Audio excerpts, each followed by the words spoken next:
정부가 광주 아파트 붕괴 사고를 일으킨 HDC 현대산업개발에 영업정지 1년 또는 등록 말소 같은 강력한 처분을 내려달라고 해당 지자체에 요청했습니다. 또 앞으로 처벌 결정 기간을 줄이기 위해 중대한 부실 시공의 사고의 경우 정부가 직접 처분하는 방안을 추진하기로 했습니다.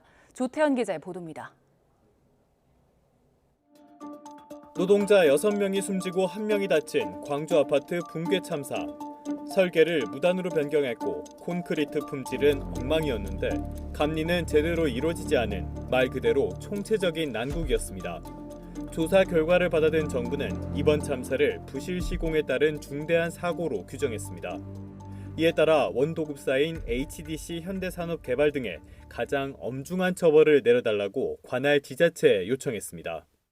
이번 사고의 원인과 그 피해 규모를 볼 때 시공사인 현대산업개발과 하도급사인 가연건설산업에는 해당 규정이 적용될 필요가 있으며 서울시와 광주광역시 등 지자체도 강한 처분의 필요성에 공감하는 만큼 영업정지 1년이나 등록 말소 가운데 하나를 선택할 것이란 전망이 나옵니다.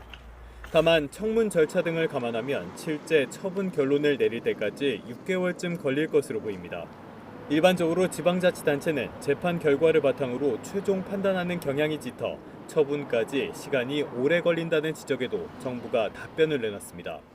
사고조사위원회를 운영할 정도로 큰 부실 시공 사고의 경우 권한을 국토교통부로 되돌려 신속한 직권 처분에 나서겠다는 겁니다. 또 일반인이 3명 이상 숨지는 사고가 일어났을 땐 해당 건설회사 등을 바로 등록 말소하는 이른바 원스트라이크 아웃 제도도 도입하기로 했습니다.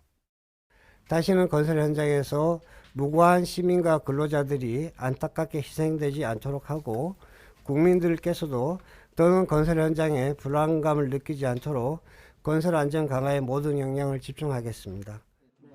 아울러 공공공사에만 쓰이는 표준 시방서를 민간으로도 확대하고 감리 기능도 대폭 강화해 부실 시공이 일어나는 구조적인 문제를 해결한다는 계획입니다. YTN 조태현입니다.